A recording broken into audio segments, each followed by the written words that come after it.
It's now 8:37 on WMAL, where Washington comes to talk. Good morning to you. Joining us on the line right now is Representative Jeff Miller, Chairman of the House Committee on Veterans Affairs. He serves on the Armed Services and the Intelligence committees as well.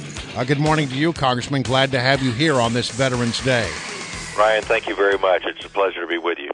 You know, there was a time not too long ago when we realized that our veterans were getting horrific care from the VA, and an attempt was made to try to get this problem solved. The Obama administration went to work on it, and members of Congress began, increasing their oversight of the situation. I'm just sort of curious, as we sit here today on this Veterans Day, are we any better off than we were?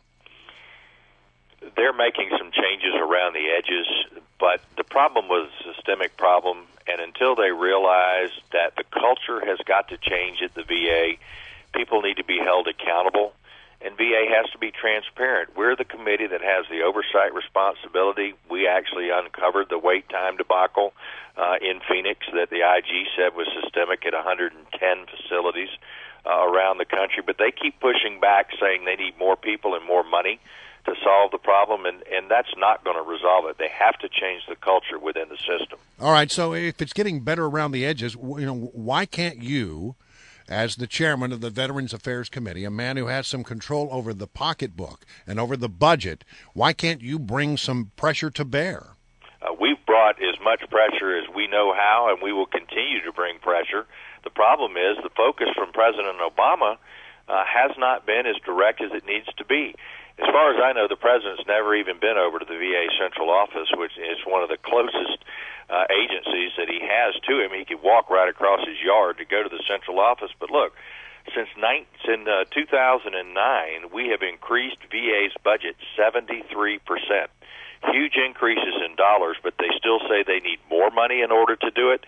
What they need to do is to be more efficient. The Choice Act that we passed in August of last year really was a huge fundamental change to be able to allow veterans to choose where they get their health care. Representative Miller, I'm confused here because my future president, Hillary Clinton, said this about the Veterans Affair. Overall, veterans who do get treated are satisfied with their treatment. Much more so than people in the regular system. It's exactly right. Now, nobody would believe that from the coverage that you see and the constant berating of the VA that comes from the Republicans. By the way, that was future Defense Secretary Rachel Maddow chiming in with her. So explain this to me. Is there some secret knowledge that the former Secretary of State and now chief fundraiser for the Clinton Foundation has that you don't have? Because apparently veterans love their care and everything's great at the VA, and it's really just a Republican made-up controversy. Well, interestingly enough, our committee is a bipartisan committee, and we've issued subpoenas that have been 100% bipartisan, unanimous votes. This is not a witch hunt by the Republicans. She may want to use this for political purposes.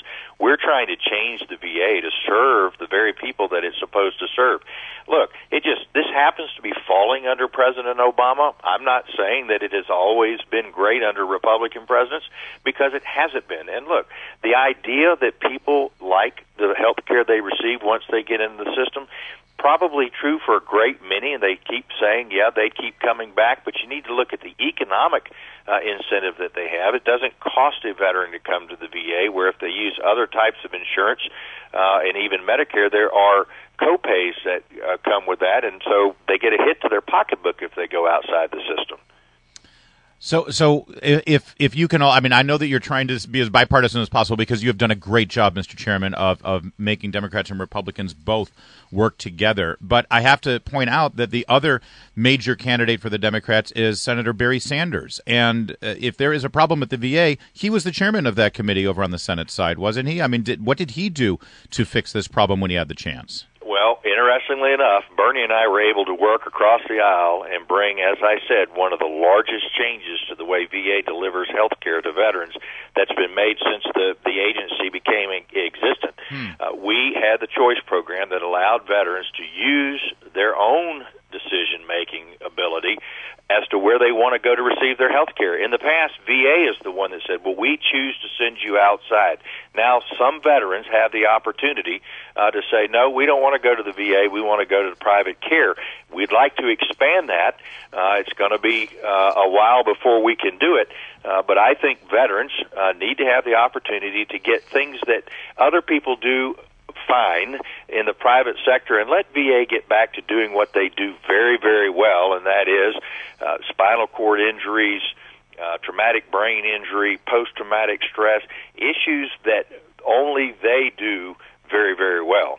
It would seem, though, when you talk about the VA, one of the studies that came out was that doctors were not doing a very effective job of seeing enough patients. Now, that seems to be a pretty simple thing to fix. Well, interestingly enough, you ask the VA, about physicians and how many patients they see a day. They really can't tell you, but the studies that we've been able to do and pull up is that the average VA physician will see 8 to 10 patients a day, where a private sector physician will see 25 to 30 patients a day. Well, yeah, that's my memory. So can't we put some pressure on them to change that? I mean, it seems like that's a scheduling issue. That's exactly what it is, and we have been bringing that to VA's attention. And so what VA says, well, if you give us more money, oh my God, we can build more exam rooms and allow docs to see more people. They have to change the way they provide the service. I will tell you this, Secretary McDonnell understands how health care needs to be delivered in the 21st century, but you have a bureaucracy that's out there that wants to keep doing it the same way over and over again. I can't imagine. The way you solve that problem is you fire a bunch of people and you get some better people in there. You got that right. Well, we passed legislation in the House. It got bottled up in the Senate. Senator Blumenthal, the ranking member on the VA committee, has put a hold on it, would not allow a vote to take place.